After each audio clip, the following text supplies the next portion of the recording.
எல்லோருக்கும் வணக்கம். இயேசுவினுடைய எருசலேமை நோக்கிய பயணத்தில் எரிகோவுக்கு சமீபமாக இயேசு வந்தார். அங்கே ஒரு குருடனுக்கு என்ன பண்ணுறாரு, பார்வை அளிக்கிறார். எல்லோரும் தேவனை மகிமைப்படுத்துகிறார்கள், புகழுகிறார்கள். இந்த சம்பவம்லாம் முடிஞ்சு இப்போ என்ன பண்ணுறாரு, எரிகோவுக்கு உள்ளே வந்துட்டார். எரிகோவுக்கு உள்ளே பிரவேசித்து போய் கொண்டிருக்கிறார். லூக்கா 19:1 அப்படி சொல்லுது பாருங்கள்.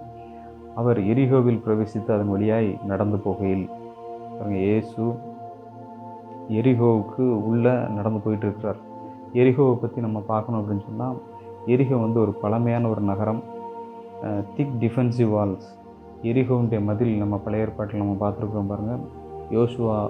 எழுதின யோசுவாவுடைய புக்கில் 6th சாப்டர் ஃபுல்லாக பார்த்திங்கன்னா, அந்த எரிகோவை எப்படி எரிகோ மதில் எப்படி கீழே விழுந்துச்சு, அந்த மாதிரி காரியங்கள்லாம் அதில் இருக்குது. கானானியர்கள் தான் இந்த நகரத்தில் வாழ்ந்து வந்தார்கள். இந்த எரிகோ பட்டணம் அப்படிங்கிறது பக்கத்தில் உள்ள அந்த ரீஜனில் உள்ள எல்லா ஊர்களுக்கும் இது ஒரு ட்ரேட் சென்டராக இருந்துச்சு. அதனால் பொருட்கள் எல்லாம் இதன் வழியாக தான் கொண்டு வர வேண்டும். அதனால் வியாபாரம் பெருவாரியாக வியாபாரம் நடக்கிற ஒரு பகுதி தான் இது. டேக்ஸ் கலெக்டர்ஸ் இங்கே அதிகமாக இருப்பாங்களாம். ஏன்னா இயேசுடைய காலத்தில் இது ரோமர்களால் ஆளப்பட்ட ஒரு பகுதி. இது இந்த குட்ஸ் எல்லாம் டிரான்ஸ்போர்ட்டேஷன் நிறையா இருக்கிறதுனால டேக்ஸ் கலெக்டர்ஸ் இங்கே அதிகமாக இருப்பாங்க. அப்படி ஒரு டேக்ஸ் கலெக்டர் தான் யார் அப்படின்னு சொல்லி பார்த்தீங்கன்னா, சகேயு. அவன் எப்படி சொல்லப்பட்டிருக்குதுன்னா, இவன் டேக்ஸ் கலெக்டர்களுக்கெல்லாம் தலைவன் சொல்லப்பட்டிருக்குது. இவன் ஒரு லீடர். அந்த மாதிரி தான் சொல்லியிருக்குது பாருங்கள். அவன் இன்னும் அவனை பற்றி ஒன்று சொல்லணும்னா, இவன் ஐஸ்வர்யவனாகவும் இருந்தான் அப்படின்னு சொல்லியிருக்குது. அவன் டேக்ஸ் கலெக்டர்களுக்கெல்லாம் ஒரு லீடர், அதேமாரி ஒரு ஐஸ்வர்யவான். இவன் ஏற்கனவே இயேசுவை குறித்து சில காரியங்களை கேள்விப்பட்டிருக்க வேண்டும். ஆனால் இயேசு இப்போது தான் நேரில் பார்க்க போகிறான் பாருங்கள். அதுக்கான ஆர்வம் இவனுக்கு இருக்குது. இயேசு எப்படியாவது பார்த்துடணும் அப்படிங்கிற ஒரு ஆர்வம் இருக்குது.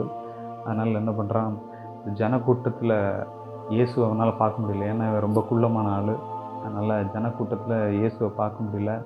அதனால் முன்னாடி வேகமாக ஓடுறான் பாருங்கள். ஓடி ஒரு காட்டத்தி மரத்தில் ஏறி அங்கே நின்று இயேசுவை பார்க்குறதுக்கு முயற்சி பண்ணுறான். அங்கே போய் மரத்தில் ஏறி உட்காந்துருக்கான். வசனம் 4 இப்படி சொல்லுது பாருங்கள். அவர் போகும் வழியில் முன்னாக ஓடி அவரை பார்க்கும்படி ஒரு காட்டத்து மரத்தில் ஏறினான். பாருங்கள், இதில் கவனிக்க வேண்டியது என்னென்னா, இவன் ஒரு Roman high official, head of tax collectors. இப்படி ஒரு மிகப்பெரிய பதவியில் இருக்கிற ஒரு ஆள், ஐஸ்வர்யவான்னு சொல்லப்பட்டிருக்கு, நல்ல வெல்த்தி பர்சன். இவன் இப்படி ஒரு இடத்துல ஓடுறான், மரத்தில் போய் ஏறுறான் அப்படின்னு சொன்னால், அவன் தனது ஸ்டேட்டஸை விட இயேசுவை எவ்வளோ உயர்வாக எண்ணுகிறான் அப்படின்னு சொல்லி நம்ம பார்க்கலாம் பாருங்கள். இயேசு என்னை காட்டிலும் பெரியவர், அவர் நல்ல ஒரு போதகர் மட்டும் இல்லை, அவர் கடவுள் அப்படிங்கிறதெல்லாம் இவன் நம்புறான்னு நினைக்கிறேன். அதுக்கு முன்னாடியாகவே நம்புறான்னு நினைக்கிறேன் பாருங்கள். அந்த அளவுக்கு இயேசுவுக்கு இவன் மரியாதை கொடுக்குறத நம்ம பார்க்க முடியுது பாருங்கள். இயேசுவை இவன் பார்க்க வேண்டும் என்று நினைத்தான். இப்பொழுது இயேசு இவனை அண்ணாந்து பார்த்தார் அப்படின்னு சொல்லப்பட்டிருக்கு. இயேசு நிற்கிறார் பாருங்கள். நின்று சகைவை கூப்பிடுறாரு. அந்த மரத்தில் பார்த்து, சகைவை சீக்கிரமாக நீ இறங்கி வா, இன்றைக்கு நான் உன் வீட்டில் தங்க வேண்டும் என்று இயேசு சொல்கிறார் பாருங்கள். இவன் பெயர் கூட இயேசுவுக்கு தெரியுது. இவன் பெயர் என்ன, இவனுடைய இருதயத்தில் என்னென்ன காரியங்கள் இருக்குது, எல்லாமே இயேசுவுக்கு தெரியும் பாருங்கள். ஏன்னா இயேசு கடவுளாகவும் இருக்கிறார் பாருங்கள். 7வது வசனம் இப்படி சொல்லுது, அதை கண்ட யாவரும் இவர் பாவியான மனுஷனிடத்தில் தங்கும்படி போனார் என்று முறுமுறுத்தார்கள். சகை வீட்டில் போய் ஒருத்தர் தங்கணுமா, ஒரு நல்ல ஒரு போதகர் அங்கே போய் தங்கணுமா அப்படின்னு சொல்லி பக்கத்தில் இருக்கிறவங்க எல்லாரும் முறுமுறுக்கிறாங்க பாருங்கள். ஆனால் சகைவுக்கு மிகப்பெரிய மனமாற்றம் இருக்குது. அவன் சொல்கிறான் பாருங்கள், என் ஆஸ்தியில் பாதிகளை ஏழைகளுக்கு கொடுக்குறேன், அநியாயமாக நான் வாங்கியிருந்தேன்னா அதை நாளத்தனையாக திரும்ப செலுத்துகிறேன் அப்படின்றான். அவனை நோக்கி இயேசு என்ன சொல்கிறாரு தெரியுமா, இன்றைக்கு இந்த வீட்டுக்கு ரட்சிப்பு வந்தது, இவனும் ஆபிரகாமுக்கு குமாரனாக இருக்கிறானே அப்படின்னு சொல்கிறாரு பாருங்கள். இயேசு இவனை எந்த காரியத்தையும் செய்ய சொல்லலை. ஆனால் இவனுக்குள்ளாகவே ஒரு மிகப்பெரிய மனமாற்றம் உண்டாயிருக்குது பாருங்கள். அதனால தான் சொல்கிறான், ஆஸ்திகளில் பாதி ஏழைகள் கொடுக்குறேன்னு சொல்கிறான். இவன் டேக்ஸ் கலெக்டராக நிறையா அநியாயமாக கூட வாங்கியிருந்திருப்பான் பாருங்கள். அந்த வாங்கினதெல்லாம் நான் என்ன செய்கிறேன், ரெண்டத்தனையாக நான் திரும்ப கொடுப்பேன் அப்படின்றான். இயேசு சொல்கிறார், இன்றைக்கு இந்த வீட்டுக்கு ரட்சிப்பு வந்தது அப்படின்னு சொல்லிட்டு 10வது வசனத்தில் சொல்கிறாரு, இழந்து போனதை தேடவும் ரட்சிக்கவுமே மனுஷகுமாரன் வந்திருக்கிறார் என்றார். பாருங்க, இவன் இயேசுவை தேடினதை காட்டிலும் இயேசு இவனை தேடி வந்தார் அப்படிங்கிறது தான் உண்மை. பாருங்கள், இவன் ஒருவேளை இதை வாசிக்கும்போது நமக்கு என்ன தோணுது அப்படின்னு சொன்னால், சகையை இயேசுவை தேடி தான், அவன் தான் எல்லாத்தையும் தேடி மரத்தில் போய் ஏறி உட்காந்துருந்தான் அப்படின்னு சொல்லி பார்க்க முடியும்.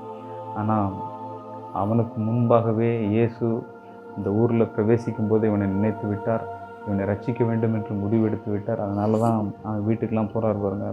அவன் வீட்டுக்கு போனால் அன்னைக்கே ரட்சிக்கப்படுறான். அதான் சொல்கிறாரு, இன்றைக்கு இந்த வீட்டுக்கு ரட்சிப்பு வந்தது. இதை கேட்டுக்கொண்டிருக்கிற ஒவ்வொருவருக்கும் ரட்சிப்பு மிகவும் சமீபமாக இருக்கிறது.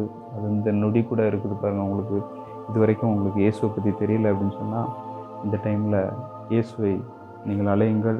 அவர் உங்களை ரட்சிக்க அவர் நல்லவரும் வல்லவருமாக இருக்கிறார். உங்களுடைய வாழ்க்கையை மாற்றுவதற்கு அவர் நல்லவரும் வல்லவருமாக இருக்கிறார். இழந்து போனதை தேடவும் ரட்சிக்கவுமே மனுஷகுமாரன் வந்திருக்கிறார். நாம் ஜெபிப்போம். கர்த்தாவே, உம்மை ஸ்தோத்திரிக்கிறோம். கர்த்தாவே, இதை கேட்டுக்கொண்டிருக்கிற ஒவ்வொரு மக்களுக்காகவும் நாங்கள் ஜெபிக்கிறோம். உம்மை ஸ்தோத்திரிக்கிறோம். கர்த்தாவே, நீர் ஆண்டவர் இழந்து போனதை தேடவும் ரட்சிக்கவும் நீர் வந்திருக்கிறீர். கர்த்தாவே, தேங்க்யூ லார்ட். நீர் எங்களை தேடி மீட்கிற நல்ல தேவனாய் நீர் இருக்கிற அப்படின்னாலும் நமக்கு ஸ்தோத்திரம். இந்த சகைவை ரட்சித்தது போல கர்த்தாவே, இந்த கேட்டுக்கொண்டு இருக்கிற மனிதர்கள் யாராவது உண்மை ஏற்றுக்கொள்ளாமல் இருந்தார்கள் என்னால் இப்பொழுது கர்த்தாவே உண்மை ஏற்றுக்கொள்ளட்டும், ரட்சிக்கப்படட்டும். ஆண்டவரே, அவருடைய வாழ்க்கையிலே மிகப்பெரிய மனமாற்றம் உண்டாகட்டும். தேவரீர், நீர் அவருடைய வாழ்க்கையிலே பெரிய ஆண்டவரே மனமாற்றத்தை கொடுப்பீராக. சந்தோஷத்தையும் சமாதானத்தையும் நீர் கொடுப்பீராக. கர்த்தாவே, நீரை பொறுப்பெடுத்துக் கொள்ளும். அவள் வாழ்க்கை முழுவதும் ஆண்டவர் இந்த வல்லமையான கரங்களில் ஒப்புக் கொடுக்கிறோம். கர்த்தாவே, இயேசுவின் நாமத்திலே ஜெபிக்கிறோம் பிதாவே. ஆமென்.